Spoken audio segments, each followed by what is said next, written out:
আজকের জীবন গল্প কষ্ট দিয়ে সাজিয়ে দিলাম। গল্প আমি লিখতে জানি না, তাও কেন জানি আমি গল্প লিখি। কারণ আমিও যে একজনের কাছে কষ্ট পেয়েছি। যে মানুষগুলি সবচেয়ে বেশি কষ্ট পেয়েছে সেই মানুষগুলি জানে কষ্টের গল্পটার মূল্য কাকে বলে। গল্পের নাম হাসির মানুষগুলো শুধু রাগটাই দেখে, কিন্তু রাগের মধ্যে যে কতটা ভালোবাসা লুকিয়ে থাকে সেই ভালোবাসাটা দেখতে চায় না। ভালোবাসা মানুষের কোনো কিছুই অবহেলা করতে নেই। ভালো তো আমিও বেশি ছিলাম, তাই আমি খারাপ থাকি আর ভালো থাকি মুখের মধ্যে মিথ্যে হাসিটাই সবসময় রাখার চেষ্টা করি। জানেন তো অবহেলার কাঁটাটা কখন শরীরে বিঁধে? যখন কাছের মানুষগুলি খুব বেশি অবহেলা করতে শুরু করে। একমাত্র সময় পারে মানুষকে চিনিয়ে দিতে কে কেমন। জীবনে সুখী হতে বেশি কিছু প্রয়োজন নেই, শুধু একটি মানুষ প্রয়োজন যে তোমাকে ভরপুর ভালোবাসা দিবে। মনে রাখবে, কষ্টের সময় কেউ কিন্তু পাশে থাকে না। যে ভুল থেকে কিছু শিখবে সেই জীবনে সফল হতে পারবে। যখন মানুষের শখের স্বপ্নগুলো ভেঙে যায় তখনই মানুষ আস্তে আস্তে ভুল থেকে অনেক কিছু শিক্ষা নেয়।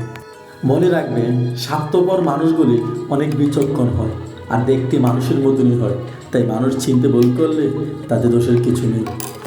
এই শোনো, মন তাকে দিও যে তোমার মনটা তোমার চাইতে বেশি যত্নে রাখার চেষ্টা করবে। পৃথিবীটা তো এমনই, যাকে তুমি বেশি গুরুত্ব দিবে সে তোমাকে অবহেলা করতে শুরু করবে। তোমার ভালোবাসার মানুষটার চাহিদার চাইতে বেশি তুমি খোঁজ খবর নেওয়ার চেষ্টা করবে না, কারণ বেশি খোঁজ খবর নিলে তার দাম বেড়ে যাবে। জীবনে কারো কাছে তুমি কষ্ট পেয়ে থাকলে তুমি তাকে কষ্ট দিতে যেও না। দেখবে যে মানুষটা তোমাকে কষ্ট দিয়েছে সেই মানুষটাই তোমার জন্য একদিন পুরো করে রাখবে, তোমাকে এক নজর দেখার জন্য পাগল হয়ে ঘুরবে। খুব বেশি প্রয়োজন না হলে কেউ কাউকে বেশি দিন মনে রাখে না, সেটাই বাস্তব। জীবনে বেশি সম্পর্ক রাখার প্রয়োজন নেই, আর যেই সম্পর্কগুলি আছে তাদেরকে বাঁচিয়ে রাখাটাই সবচেয়ে বড় কর্তব্য। এই গোলাকার জীবন থেকে পালিয়ে কখনো বাঁচা যায় না।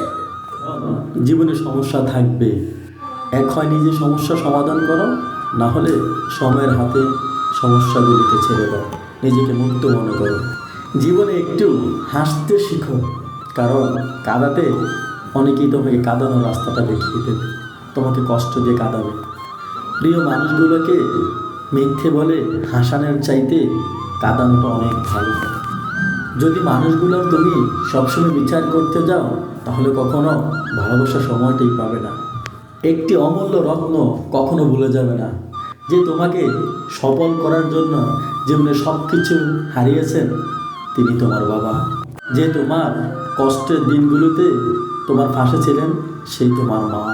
বাবা মা দুজনই হলো নিঃস্বার্থ একজন ব্যক্তিত্ব, যাদেরকে কষ্ট দিলে তুমি কখনো সুখে থাকতে পারবে না।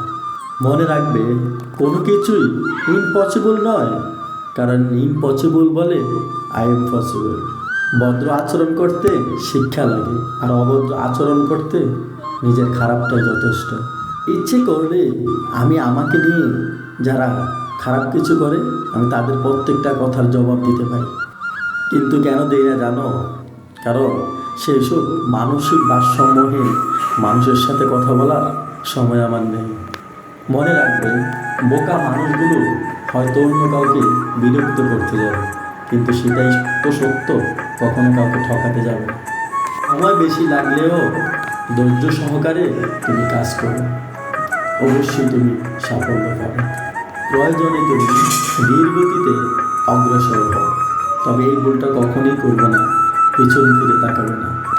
আর জোর করে কাউকে ধরে রাখার প্রয়োজন নেই, যে থাকার সে এমনিতেই থাকবে। আর যে চলে যাবার তাকে তুমি যতটাই ভালোবাসা দাও সে ঠিকই তোমার মুখ থেকে ছেড়ে চলে যাবে।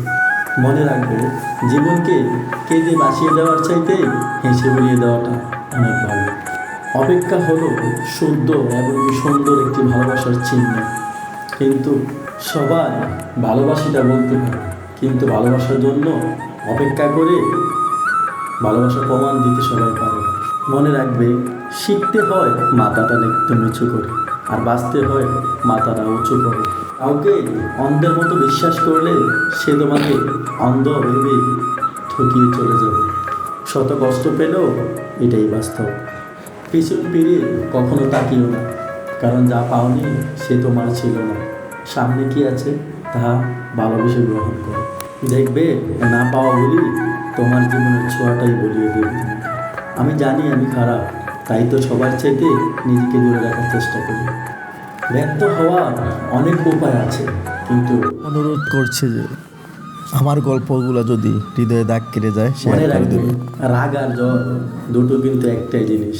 থেমে যাওয়ার পরে বোঝা যায় কতটা ক্ষতি হয়েছে আমার। আমার যদি কোনো অন্যায় হয় সেটা অন্যের কাছে আমার বদনাম না ছড়িয়ে আমাকে জানিও, কারণ সেটা ঠিক করতে আমিই পারবো, অন্য কেউ কিন্তু নয়। গন্তব্য তোমার কিন্তু একটাই ছিল, জীবন কেটে গেল গোছাতে। কি পেলে এই দুনিয়াতে? তোমার প্রিয়জনরাই তোমায় মাটি দিয়ে গেল শেষ যাত্রাতে। জীবনে অনেক কিছু হারিয়ে গেল এতটা কষ্ট হয় না, শুধু একটাই কষ্ট হয়, কাছের মানুষগুলো যদি পরিবর্তন হয়ে যায়। কিছু মানুষ বড্ডই স্বার্থপর, নিজেকে ভালো রাখার জন্য অন্যকে কষ্ট দিতে একটিবারও ভাবে না যে মানুষটা কতটা কষ্ট পেয়েছে। জীবনে কাউকে ভুল বোঝার আগে একবার ভেবে দেখো যে মানুষটাকে ভুল বুঝতেছ সেই মানুষটা বর্তমানে কোন পরিস্থিতিতে সে দাঁড়িয়ে আছে। মনে রাখবে এতে কোনো সম্পর্ক বেঁচে যেতে পারে, সেই সম্পর্কটা আরেকবার পূর্ণতা পেয়ে নিজের মুখ মতন করে সাজিয়ে গোছাতে পারবে। আমি গল্প ততটা লিখতে জানি না, আমি দেলোয়ার হোসাইন। আসলে নিজের কষ্ট থেকে কিছু কিছু গল্প সাজাই। যদি কারো কোনো ভালো লেগে থাকে, মনে কোনো দাগ কেটে যায়, আশা করি আমার গল্পটুকু শুনবেন, শেয়ার করে অন্যকে বোঝার চেষ্টা করে দিবেন, এবং কি আমার জন্য দোয়া করবেন। আর আমার গল্পটা যারাই শুনলেন তাদের প্রতি আমার আন্তরিক সালাম ও অভিনন্দন রইল। যদি কেউ পারেন গরিবের জীবন গল্প ছড়িয়ে দেবেন, শেয়ার করে দেবেন প্লিজ।